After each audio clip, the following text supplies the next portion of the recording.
WSRE presents Food for Thought, in-depth presentations on political, social, cultural, and scientific topics. In November 2008, Air Force historians Clay McCutchan and Dr. Robert Kane spoke on the topic, Eglin in the Movies. The program was recorded at the Heritage Museum of Northwest Florida and was made possible by a grant from the Florida Humanities Council. This is all part, this effort here, we've done a series of briefings for Air Force personnel, and now we're going to plow them back and try to get them off base as part of our 75th anniversary of Eglin. That's coming up here, believe it or not. 1935 to 2010. It's really almost on top of us. And of course, Eglin is such a crown jewel in the Department of Defense. And I was asked earlier, well, why did they film the movies here? Well, the more I thought about it, because it's here, because this is where the facilities are. This is where the large airspace and large landmass that you can film some of these flying movies. So tremendous facilities here.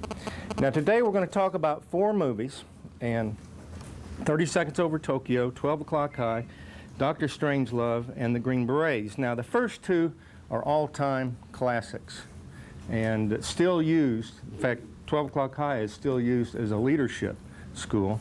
Both of them are renowned for their accuracy and detail. We're going to mention Dr. Strangelove mainly because they used some film footage of the B-52 wing that used to be here. And then Green Berets, the Eglin played a small part in that the movie company came here for an undetermined amount of time and shot some films of AC-47 gunships and some Sky Raiders to put in the movie. And if you see Green Berets, you'll see the gunship and the Sky Raiders, A-1E fighters in the movie. Okay, next slide.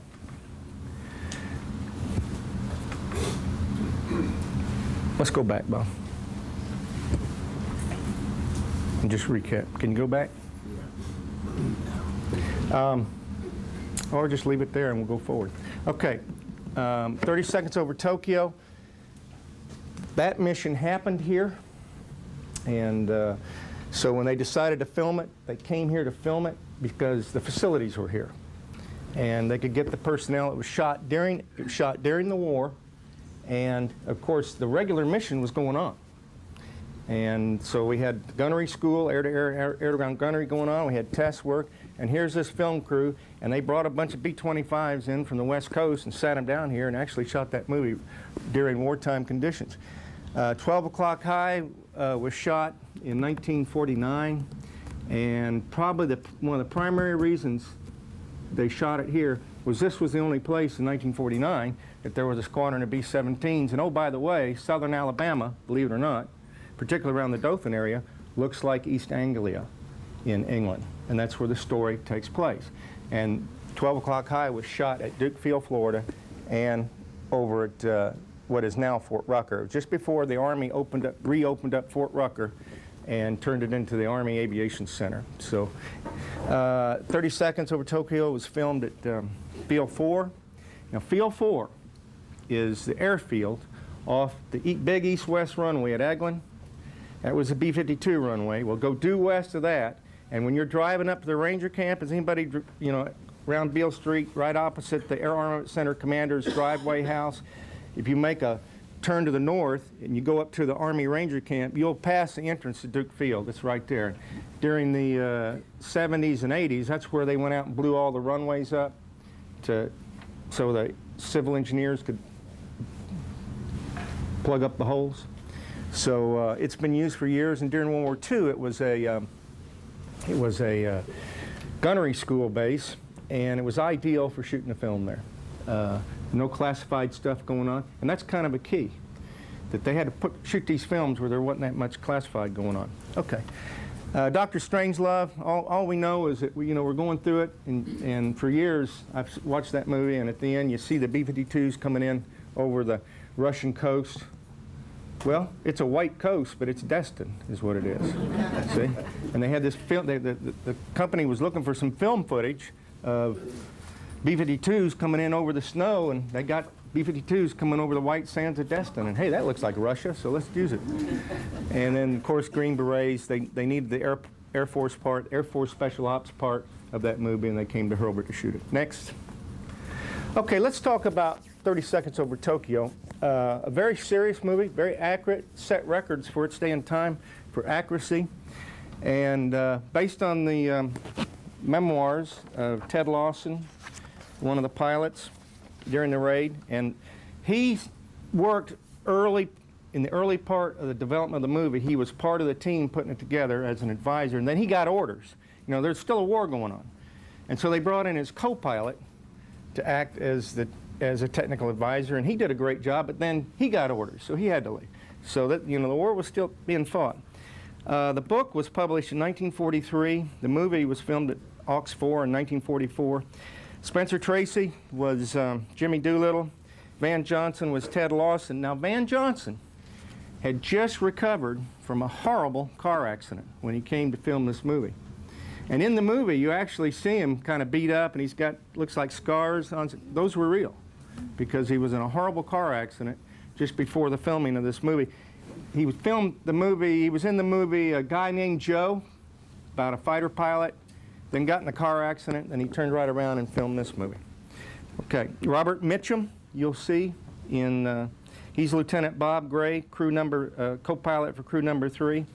Robert Walker was a gunner engineer, and he was Corporal David Thatcher. And then Lieutenant Dean Davenport, co-pilot crew 7, he was a technical advisor. So Davenport was Lawson's co-pilot.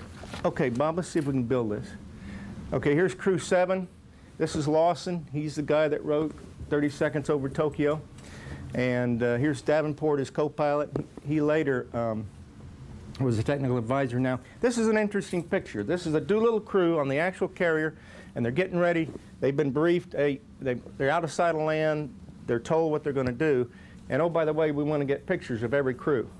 And so they go up on the flight deck, and if you see all these crew pictures, you'll wonder, how come this sergeant's got an officer's hat on? And how come this NCO has an officer's hat on? They went up on the flight deck without their hats, and they started shooting the pictures, and one of the guys said, stop, they have to be wearing hats because the wind's blowing, making them look bad. So they grabbed any hat they could, and most of the hats are Navy hats. So, you know, that's one of the things about those crew pictures when you look at them. Next picture, please. Okay, now this is an actual picture of the Raiders at Duke in their training. Not Duke, but Eglin Field. Now, we've gone back and forth on this. We did a lot of research. For a long time, nobody really understood where they trained.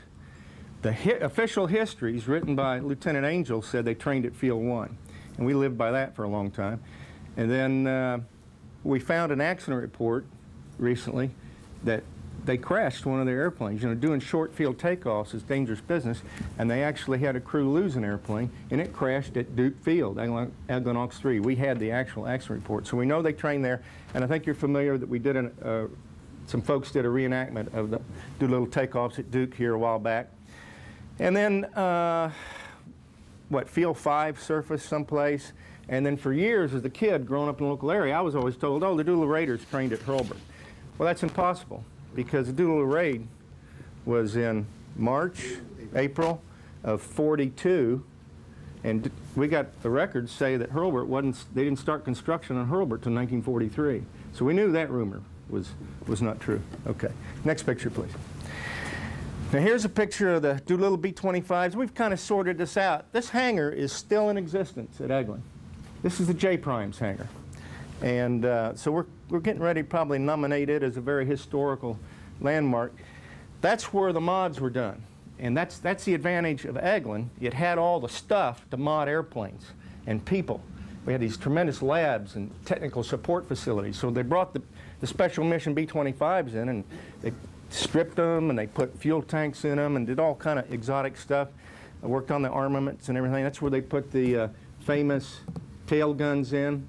The airplane didn't really have a tail gun, but they wanted to scare the Japanese, so they put broom handles in the back of the airplane and painted them black. Okay?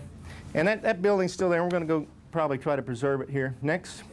What else we got there? Okay. This is one of the famous pictures of the Doolittle Raiders practicing their short takeoffs. Now, the problem with this picture When they asked Lieutenant Miller from Naval Air Station Pensacola to come over and show the Doodle Raiders how to do short field takeoffs, do you think he would wear his blues and his white hat? Probably not. So this is a staged, this is part of the actual film that was filmed later on. That's a Hollywood Lieutenant Miller right there, okay? And Davenport, the co-pilot, did almost all of these takeoffs. He'd do one in one airplane, run over and get another airplane. Since he was, quote, the doodle expert, and he did all the short field takeoffs for the movie itself. Next, please. Okay, real quick. Any questions on 30 Seconds Over Tokyo? The movie was a great success. It's considered one of the most accurate ever. The scene one of the most exciting scenes in the whole movie is they're on the Hornet and they're cranking the airplanes up and then they're launching them. That was shot in a soundstage in California. And people who look at it, even experts, say, man, it looks like you're on the real thing. You know, it was pretty amazing. But that was actually and Davenport was there, and his comment later on, he said, it was more noise than I've ever experienced in my life, because they had 3 B-25s sitting inside a soundstage with the engines going full up and everything else, wind and water and all that stuff. Okay, so that's 30 Seconds Over Tokyo. It came out. It was a successful book and very successful movie. Now, 12 O'Clock High is a different style of movie. 30 Seconds Over Tokyo is a crew story. A pilot story and a crew story, primarily, told from the point of view of one of the crews, one of the pilots. This is more of a grander story of an idea, which was this daylight strategic pinpoint bombing of Germany in World War II and what it took to pull it off. I mean, the theory we went into World War II was we're going to bomb our enemies from long range with high altitude daylight pinpoint bombing of their central resources. And we went to war with that concept, and then, but making it happen was a lot harder. And we didn't realize just how hard it was going to be. In fact, the 8th Air Force, I think the stats are they lost more people and were killed and wounded in the 8th Air Force than the entire Marine Corps in the Pacific War. So it was a tremendous battle going on between England, from England. England was a big aircraft carrier that didn't move very fast. And we were launching the 8th and 9th Air Force, and they were going over and bombing the enemy. And tremendous, tremendous effort. And really, the story, what happened was 2 reserve officers witnessed that. They were part of that experience, and they came back and they said, golly, we got to tell this story. And one of them just kept pounding on the other guy, come on, we got to sit down and tell that story. So they sat down and they wrote the book, 12 O'Clock High. And then a couple of guys read it in Hollywood and said, we got to make a movie of this. And the unique thing about it is that most of the key players who put that movie together were aviators. And they were able to put the accuracy on. That's the one thing, it's got to be accurate. And it was so accurate that when they had several grand openings of it, one in California, one in New York. The one in New York, General LeMay was there. And General LeMay actually was one of the people they based partially some of the characters on. And they said, General LeMay, you're going to like this movie. And he said, nah, because Hollywood movies are never very accurate. So I'm going to find all kind of things wrong with it. And this guy said, well, there's only one thing that's not true in the movie, one technique we use. You see if you can find it. And at the end of the movie, you know, Cigar Chopping LeMay came out there and said, that's the most accurate movie I've ever seen. I didn't see any mistakes. Well, the mistake was, I mean, the Hollywood part was, when you see the German fighters coming at the B-17s, you hear their engine noise. And in combat, you can't do that. You won't hear their engine noise. You're inside a bomber making all this noise, so you won't hear the enemy. That was the only thing. And LeMay never figured it out. But he was very high on the movie. Okay. Based on the real story of the 306. Now, the movie story is what? 9/18th? How do you get the 9/18th from the 306? You multiply it 3 times. Okay. Commanded by Charles Overacker. And he was replaced by Frank Armstrong. These are the real guys on orders from General Eicher. And basically, it was a hard luck unit, having a lot of problems. And this guy was grabbed Armstrong was grabbing and said, go up and straighten it out. And he did it in 4 weeks' time. They went from a hard luck, going down the tubes unit, to leading the raid into Germany, leading the first major raid into Germany in 4 weeks. Now the price you pay for that, and the essence of the movie, is the disintegration of General Savage, the price he had to pay. See? Okay. Next. Okay, Frank Armstrong, General Savage, Gregory Peck, we talked about that. Ira Aker was part General Pritchard, played by Millard Mitchell. Charles Oviacker was Colonel Davenport, and that's Gary Merrill was the actor. You got to remember, Gregory Peck was he was kind of coming into his own, but he was not really a superstar. After this movie, he was considered a superstar. This is one of the movies, if not the movie that made him. This is a shot at Duke Field, Eglin Ox 3, and here's General Savage giving the boys the big speech, the 12 o'clock high speech. And that is a classic all-time speech. And basically Savage stands up and says, just kiss yourself goodbye. You're here till it's over. And, you know, get over it. Let's go out and get the job done. And if you have, you know, I urge you to go out and rent the movie and take a look at it, because that is the classic all-time. Now, it brings up a good point. For years, I spent 22 years at Duke Field myself. Everybody always told me the base theater was left by the movie company. I don't buy that, because I don't think the movie company would have built a building that substantial. And I know they didn't as part of their little English base, and it's in the wrong place. They went out to Duke and they built a complete little English base. But most of it was fake and props. But this would have been the biggest building in that Hollywood thing. That was the briefing hall, and there's rumors that they left a big Quonset hunt building there. And I'm pretty sure that's the one over by Supply. You guys that are from, I got some Duke Field guys here. Remember the little Quonset hunt over by Supply? Because it's got side windows, and the base theater doesn't have these side windows, too. And it's about the right size. I've looked at this picture for years, and yeah, I took it out one day to Duke and kind of looked at it. I said, I think that's really the building they left. And I talked earlier about why they picked Duke. B-17s were there. They were drones. Most of them were drones. They did have to go over to Brooklyn, to Mobile, and they pulled 3 or 4 B-17s out of storage there, and they found some other B-17s. They had 12 of those things flying around. That's pretty amazing. Largest collection of B-17s after World War II in one spot. And then the interesting thing about the drone B-17s, the Duke B-17s, those are the ones that we flew through the nuclear clouds out in the Pacific. You know, we popped these nuke bombs, then we'd fly these drones through it to sample. So they were a little bit hot, you know. And but they washed them real good. And when they were when they were filming them, the crews flying them, they said, well, they're a little bit hot, but don't worry, you know. You know, it won't hurt you, it won't kill you. Now the crews that flew them were a lot of Air Force guys at Eglin. Some who had a lot of experience, some who didn't. And but they manned the airplanes. The Air Force completely cooperated with the movie company, and very impressive flying scenes. Today, in government, if the government tries to do something that a civilian contractor can do, you get in a lot of trouble. You can't do it. There's laws where the U.S. Air Force say can't go out and do something that a private contractor. A lot of that law and legislation started as a result of this movie, because when they began to put this movie together, Paul Matz, the great Hollywood aviation stunt pilot, said, I'll provide crews and airplanes, and here's my price. And he was going to go find 12 B-17s or 13 B-17s, get the guys to fly them, and provide them for a price. And the movie company says, we absolutely can't afford that. And the Air Force says, we'll be glad to help you, you know, with that. And then Matz says, well, I'm going to sue you, Air Force, you know. So he kind of set a precedent, and the Air Force kind of said, well, now wait a minute. You know, they don't have the money. We want to make the movie. So Matz backed off a little bit. And when they did the crash scene in the opening of the movie, you see the B-17 coming. Now that was shot at Fort Rucker, okay?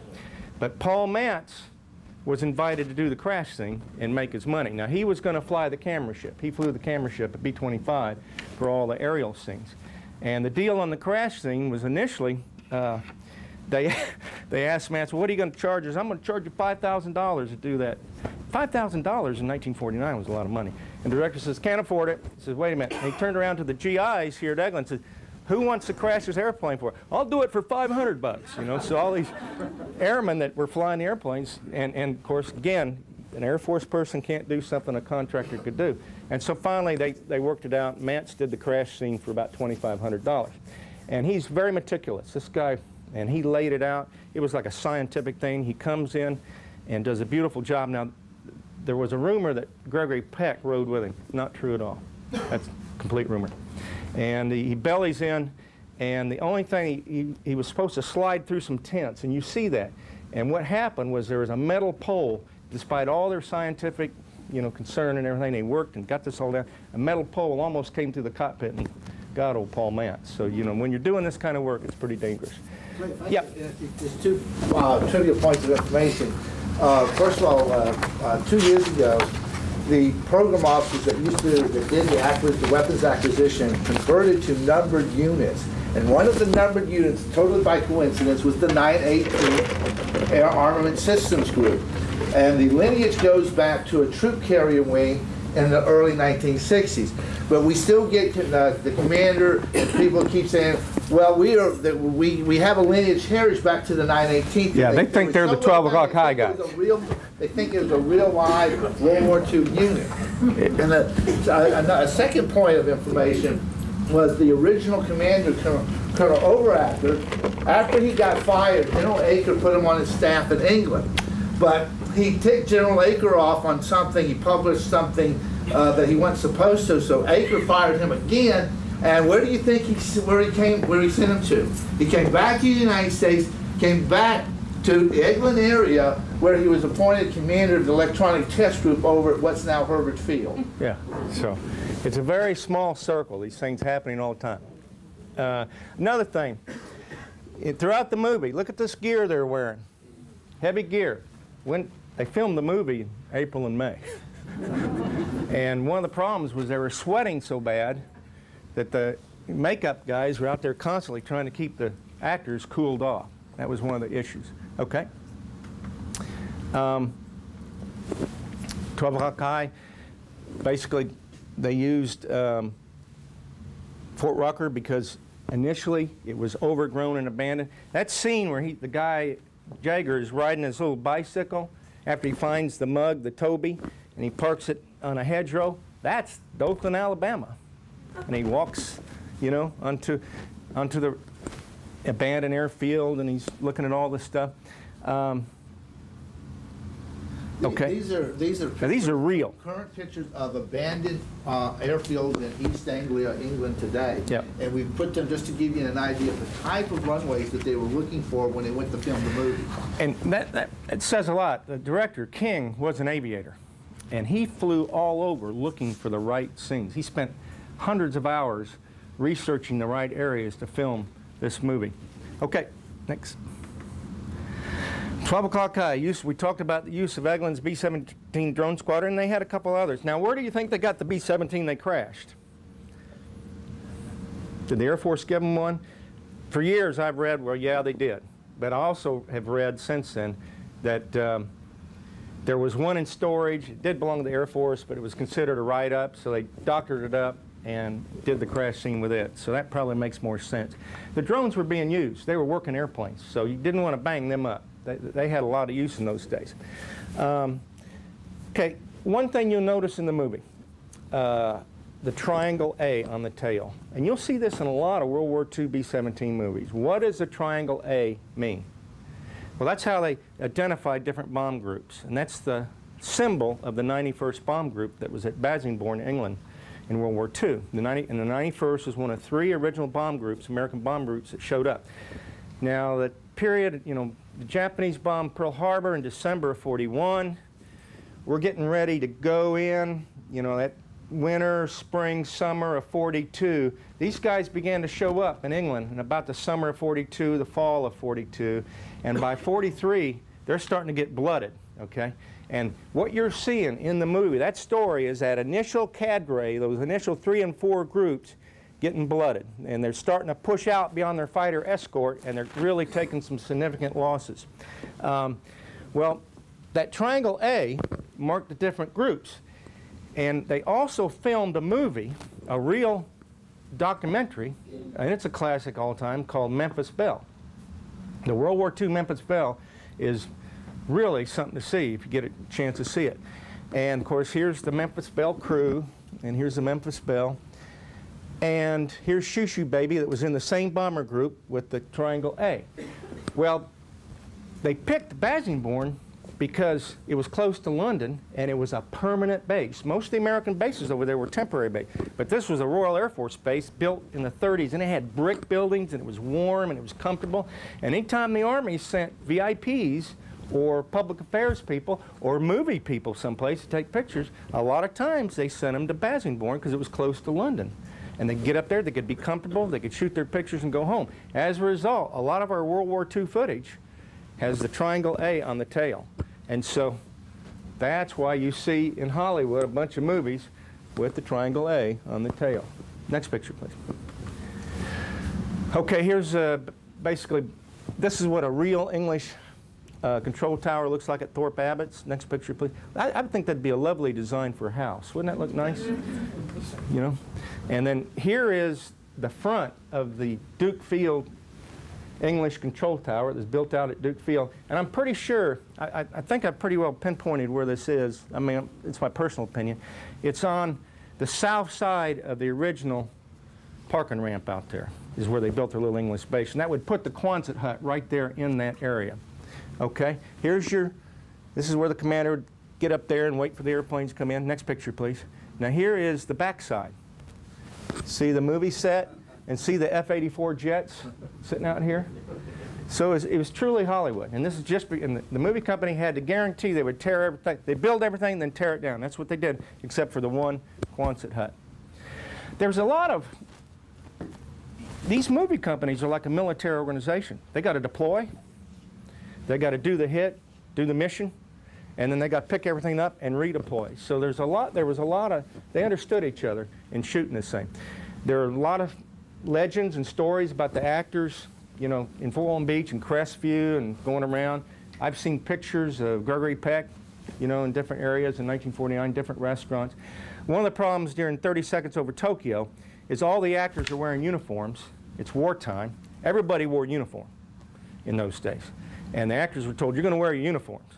And none of them knew the military courtesies. So the real GI would salute an officer, and the officer, well, he's an actor. He really doesn't know how to salute. So there were some problems there.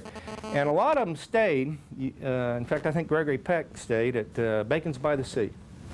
And of course, most of us remember that.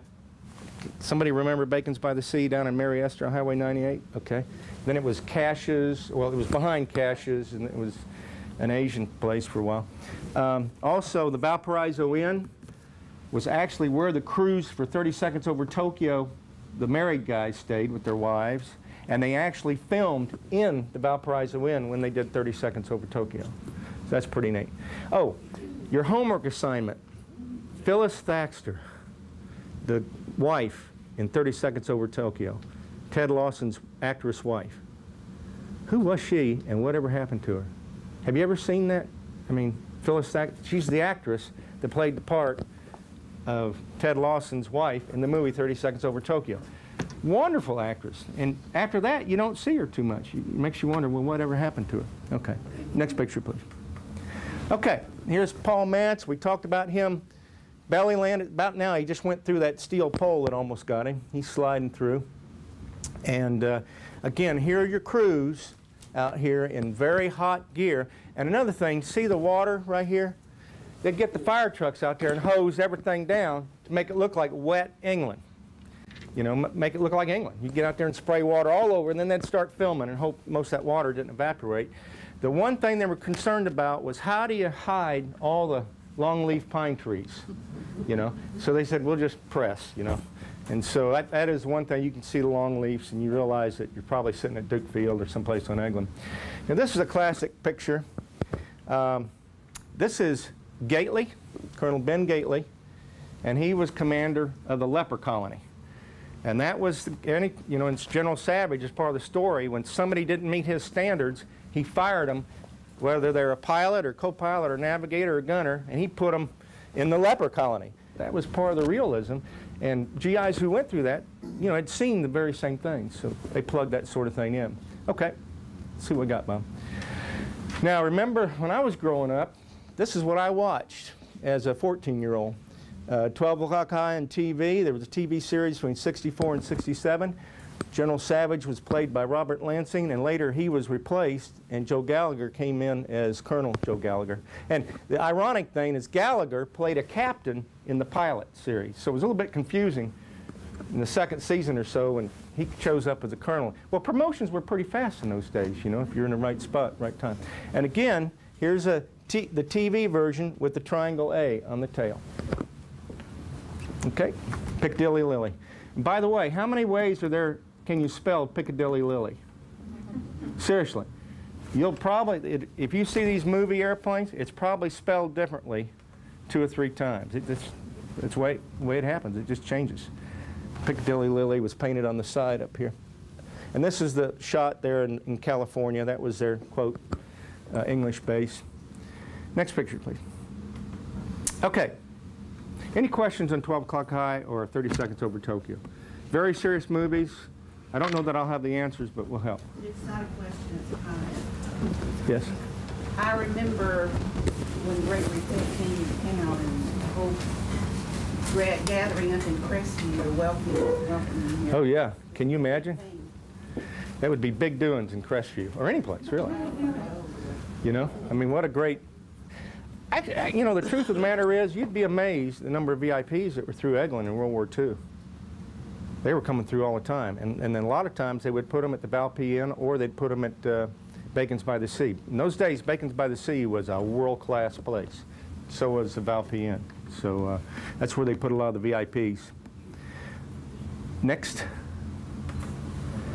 Any more questions on 12 O'Clock High or 30 Seconds Over Tokyo? I've kind of gone through that pretty quick. And if we have questions at the end, we'll try to work through them. Dr. Strangelove, we talked about this earlier. It was 1964. It was a black comedy. And it is a funny movie. And it's intended to be kind of a funny movie, but it's a black comedy. And it's got some serious repercussions. And as a kid growing up, I'll never forget Slim Pickens sitting on that nuclear weapon inside the B-52, and the bomb doors open, and old Slim goes, "Yahoo!" and down he goes, you know. I said, man, that must be a cool ride, you know. But, yep. And then Brigadier General Jack the Ripper. The classics for me in this movie is, they got this sign, entrance to this Air Force base in England. It says, Strategic Air Command, peace is our profession.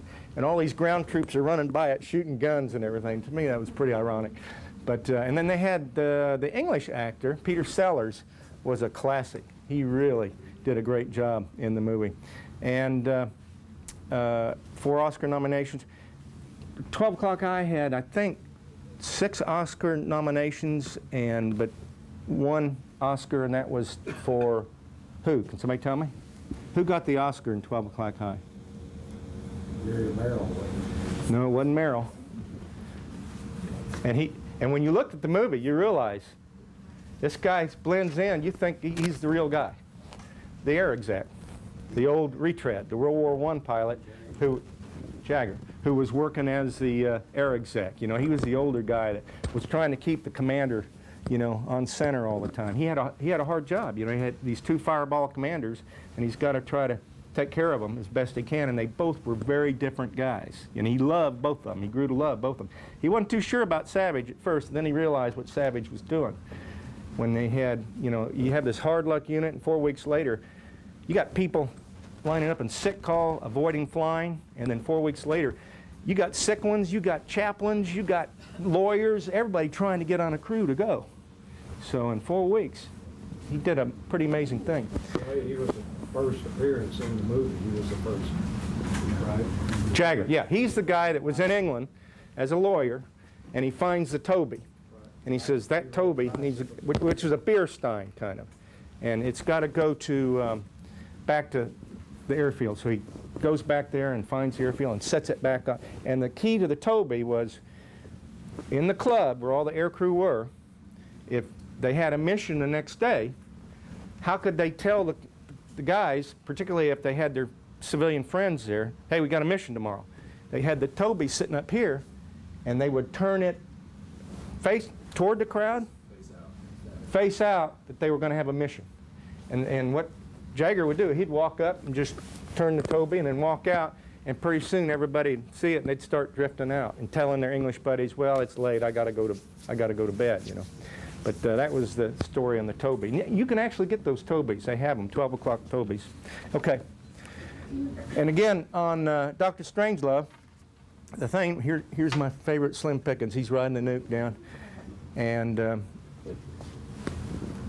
the shots, and you know, they were generic films of the B-52 wing at Eglin, doing some low levels around here, or maybe in the traffic pattern. And they fly over Destin, and I'm sure the movie company saw those and said, ah, that will be okay for Russia. And so they plugged it in. Here's the Destin Pass. And see, in those days, it was a little bit undeveloped. It wasn't as developed as it is today. Looks just like the Russian coastline with snow, you know. Next picture, please.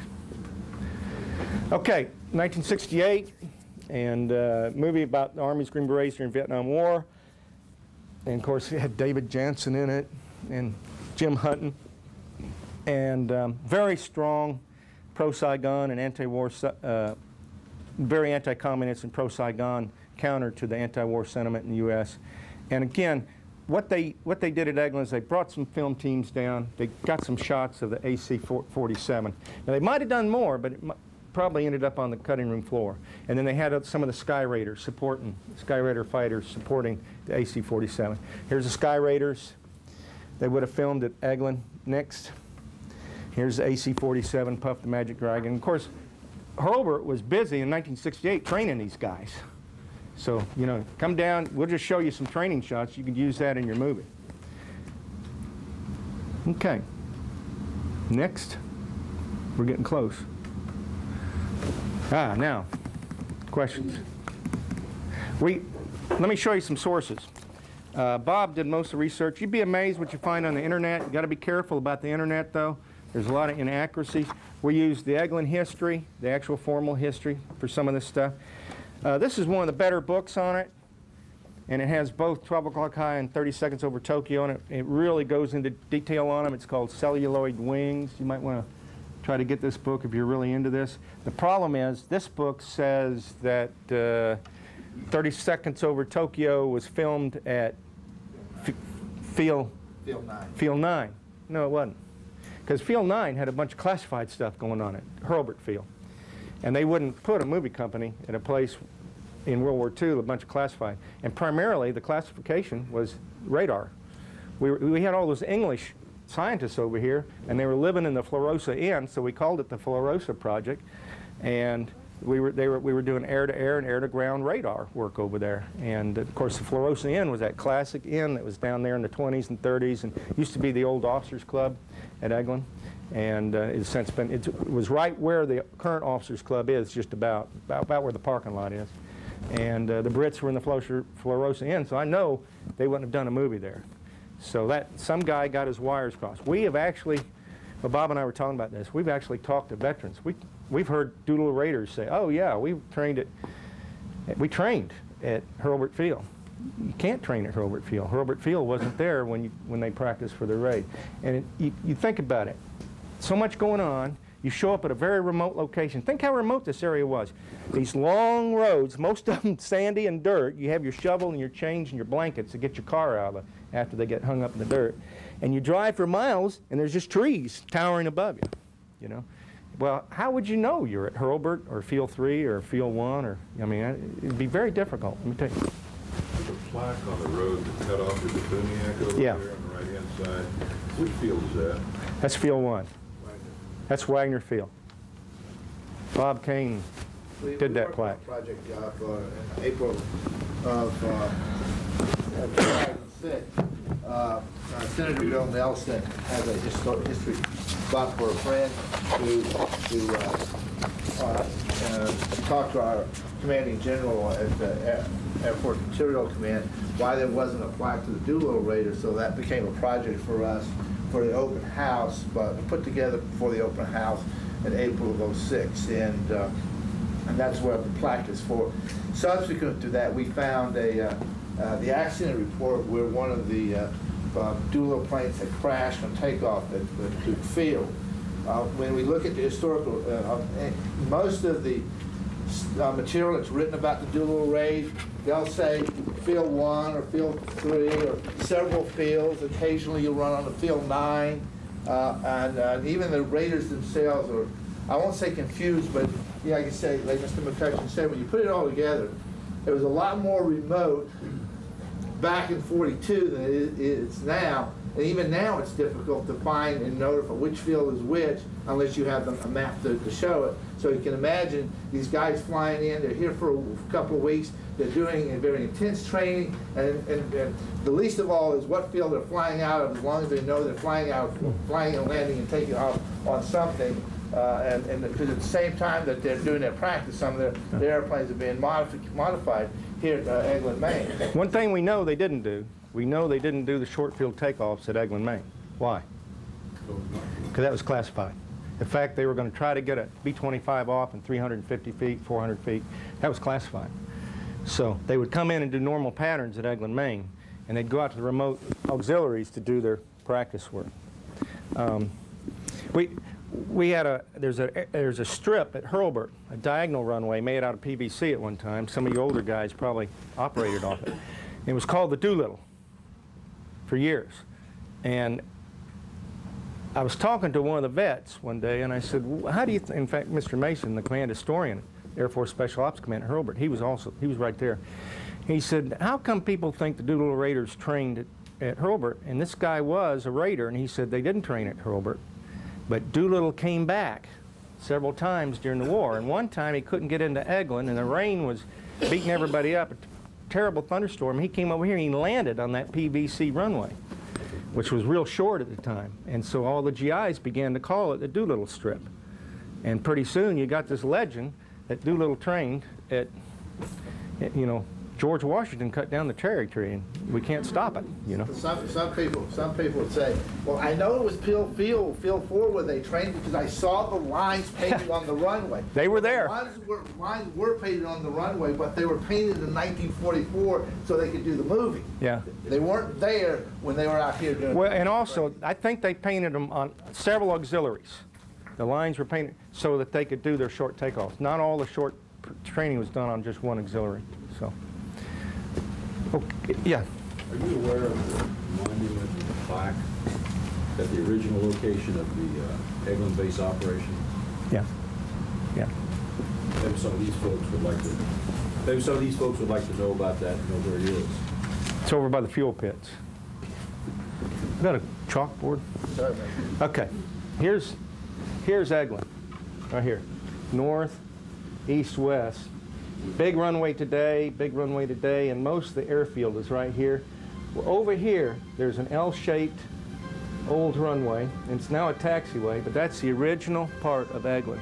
Tell you what we'll do, we'll save that for another brief. We'll bring our Heritage of Eglin brief down and do that. In closing, 30 Seconds Over Tokyo, 12 O'Clock High, 2 of the finest movies you'll ever see.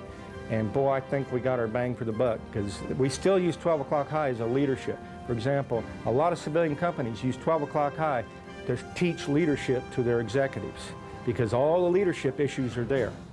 And I know I saw it as a young captain at Squadron Officer School 2 or 3 times. Food for Thought concludes with a portion of a presentation on Florida's role in World War II by historian Gary Mormino, recorded at Okaloosa Walton College, now known as Northwest Florida State College. The program was originally broadcast in October of 2006.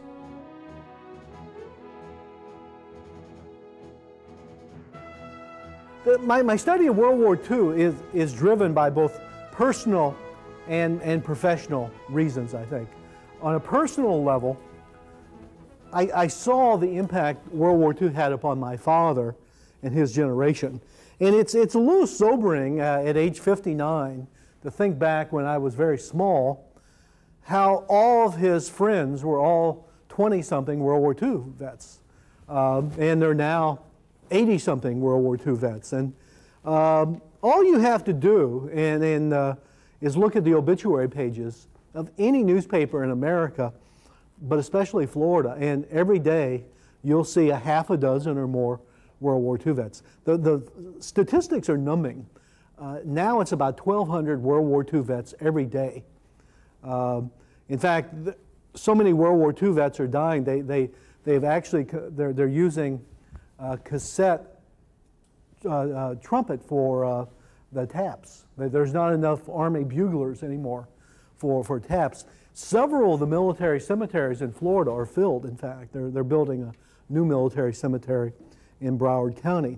So we're witnessing a remarkable transfer of generations in American history as the World War II generation is slowly vanishing. And yet I point out to my students, most of my students will be dead before the last World War II vet. There's a World War II vet out, a young World War II vet of 79 who may live to be 120. And so I don't think anyone here will witness and there's still several hundred, maybe it's fewer than 100 World War I vets still alive. To understand, of course, you have to, I've been spending a lot of time the last year or so looking at the year 1940 and 1941. It's a really interesting backdrop to World War II. Florida really comes out of the Depression earlier than most states. Tourism picks up by the mid-1930s in places like Miami. And yet a statistical snapshot of Florida in 1940 is very revealing. There were more households used kerosene and ice than electricity and a refrigerator in 1940. That is, less than half the houses in Florida were wired for electricity. So, I mean, we're still dealing with a state that in some ways is hard to recognize. Jim Crow was inviolable in 1940. No integrated schools, obviously. Only in a few cities did you have black policemen. No African American had served in the jury in Florida in the 20th century. It's a very different state. It's also a very small state. That's maybe its most striking. Today, Florida is a megastate, a Sunbelt jewel. In 1940, Florida was almost an afterthought. 1.9 million inhabitants, the entire state of Florida. To put this in perspective, in 1940, the states of Arkansas and South Carolina had more inhabitants than Florida. Think of that. Arkansas had a greater population than Florida, as did South Carolina. World War II would change everything. World War II would be, it's the linchpin between kind of this antebellum rural state and the mega state of Florida today. And it changed, and the war is almost, I use the metaphor, it's almost like a superconductor or a super generator. That is, I think without World War II, Florida would still be a big state, an important state today, but it sped everything up seemingly a decade or two earlier. That you look at Florida in 1950, it's not the same state on a variety of levels. On December the 6th, 1941, you have to put this in perspective. If Franklin Roosevelt had asked Congress for a declaration of war, and he would not have, Roosevelt was no fool, Congress would have rebuffed Roosevelt. I'm not sure he would have gotten 10 votes. The United States was in no mood for war on the eve of Pearl Harbor. There was tremendous isolationist sympathy. So the reasons why Americans didn't want to get involved were complicated. We had done that in World War I and it hadn't worked out well. Some Americans believe we should stay out of European affairs. We always get suckered in. Some people were sympathetic to Germany. Others were pacifist. Others didn't want their sons to go up. But everything changed by the afternoon of December the 7th. it's fascinating to ask people about their World War II Pearl Harbor stories. Let me just give you a couple. The greatest Pearl Harbor story I think I've come across, those of you in the Tampa area may recognize the name of Salty Saul Fleischman. Is anyone?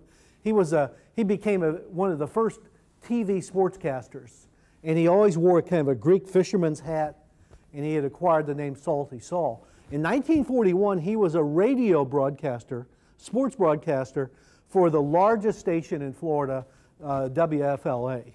And WFLA had its station on the 10th floor of the Tampa Terrace Hotel.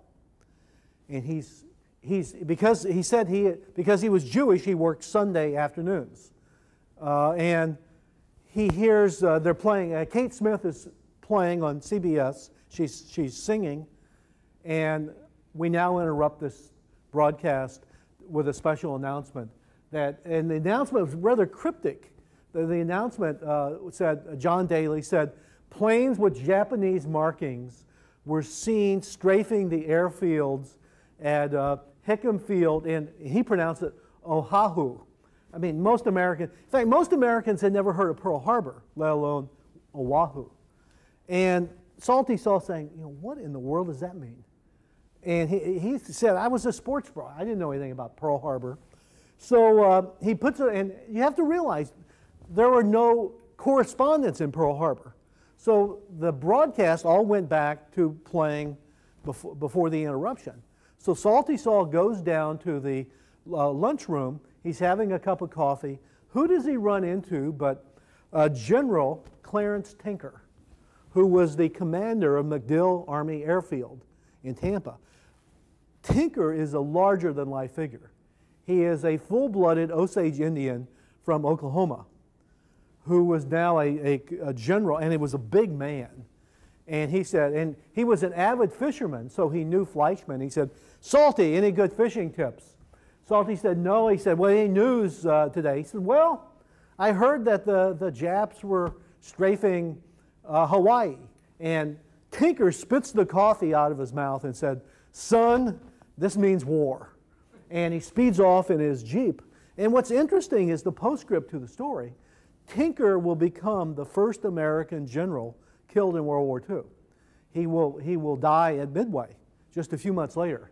And his son, to avenge his father's death, also died in the Pacific, was shot down as a pilot.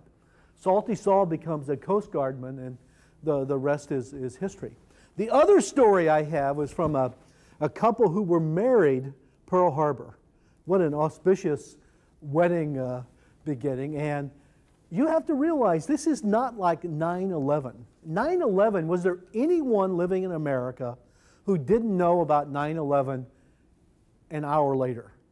But it's different in 1941. I've talked to people who didn't know about it until the next day. And this couple was married in the afternoon, and they went back to her aunt's house, and only then, hours later, did the news creep in, and they didn't want to tell the bride. And they told the groom, who was in uniform. A lot of American men, young men, had already joined. He was in uniform, and he tells his bride, let's leave early.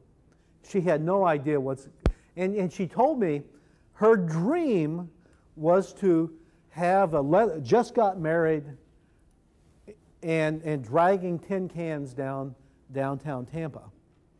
And he cuts the tin cans, and she's a little miffed. And they're driving, and he's distracted, obviously. And she turns the radio on, and he turns it off. And she turns the radio on, and he turned it off again, and she starts crying. Not a good start.